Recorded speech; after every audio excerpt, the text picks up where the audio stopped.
Some historians and librarians have heard of, and some college professors allow discussion of, Operation Paperclip, which was a CIA operation, which stands for Central Intelligence Agency. It's located primarily in Langley, Virginia, or Hampton, Virginia. Um,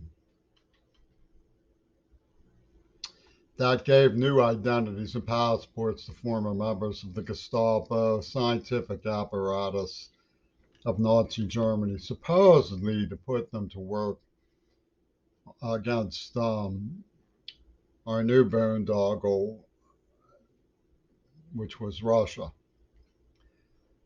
Not that Nazi Germany was a boondoggle so much as a nightmare. Whoever wanted a nightmare on Earth, came up with it. But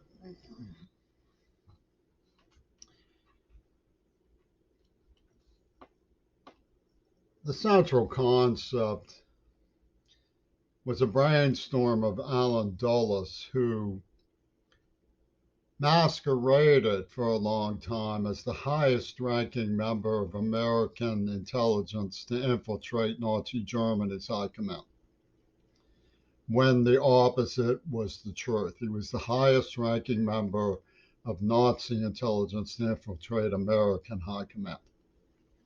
As would be obvious from anybody who plumbs the depths of his resume. Now, Paperclip has a history of existing as a real and frank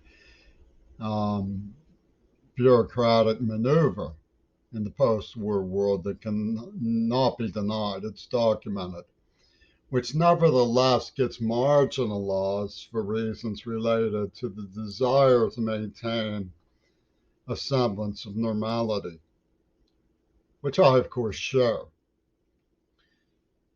I don't think it does us any good, really, to beat ourselves up about what was done by the prior generation. We simply have to come to grips with it somehow. And discussion is one way to come to grips with it. Now, Operation Paperclip operated behind the scenes to come up with this Axis revenge that we're seeing playing out in the world all around us. And the theme of their hot wiring of America's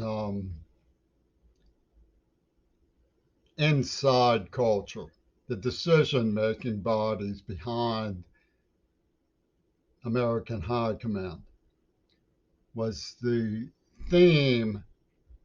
No matter how low they go, they will never be as low as the atomic bomb. Now, they fomented a misunderstanding in the 60s after they set up and executed JFK as a prior warning of the bullet train, which was canonized right after he was done in. They started the Vietnam War so that they would have terrible tension in American society to work with. And their game was to masquerade that hair for all of its seediness, for all of its promotion of Jack Ruby's Carousel Club shtick. Was nothing they did could be as low as the Vietnam War. And they recruited people to join them as though it was a protest against the Vietnam War, when in reality, what they had in mind was the ultimate outcome of poisoning all of these people and cackling, no matter how low we were, it wasn't as low as the atomic bomb, which they turned around and placed in our soil and said, as you would understand if you dare us to detonate it. This was the Beatles. This is Her Majesty's government at work claiming that the truth is schizophrenia. So let's check the premises of this lie that all of this is schizophrenia. Peter Gabriel of Genesis and his ragtag band Backstabbers, led by Harcourt, an attorney for the Hair, and the Croquet, and the Warhol, and Diamond de Gaulle, whose legacy speaks for itself.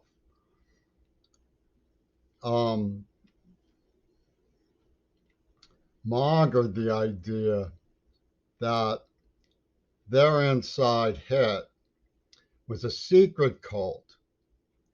UW Dialectical's favorite word is weaponizing, and they got a big chance to deploy this big term from their beanies. They weaponize the attackers themselves, weaponize the victims. Giggity gee gee is how Seattle Trumpy tunes this horrible setup and fraud. So what they settled on essentially was the idea that they were going to masquerade as an inside investigation of what they themselves did, but that's disallowed. And Painter sends me this postcard that says, "Have grown web feet," shortly before the internet went on, which means he was mongering, programming the algorithms. He was mongering and perpetuating the indexology. He was mongering and setting up the hybrid war for a spectacle. We're going to play, we're going to play bomb and drag spectacle, push button spectacle, while Brian Eno plumbs the depths of Foucault's majestic amoralism. And we're going to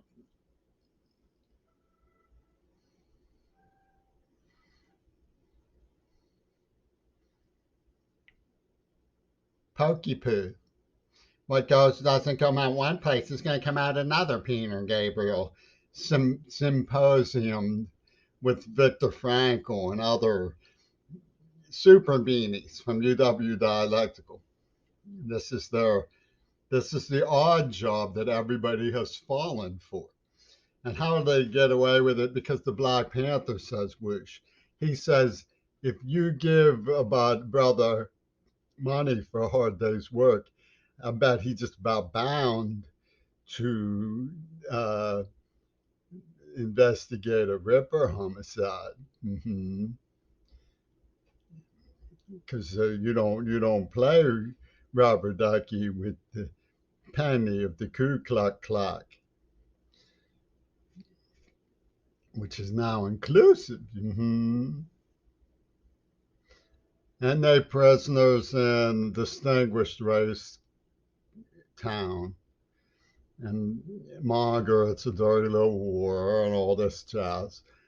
And use all their settled upon cues for raping a retarded girl who has epilepsy, for murdering several Kennedys, for recruiting and emboldening and empowering and enriching a few symbolic victims, which they weaponize for the attackers. And the administration just says, ooh, we'll close the schools with COVID. You go about your business and resolve it amongst yourselves whilst we prepare the Holy Supreme Court to ban abortion and tell everybody to stay 6 feet apart, or Jay Inslee will put them 6 feet under. Sounds okay, right? Everybody wants to go along with it. Sounds okay. After all, they wrote the script. How can you say that it's wrong of them? It's their script. It belongs to them. How dare you call them poachers?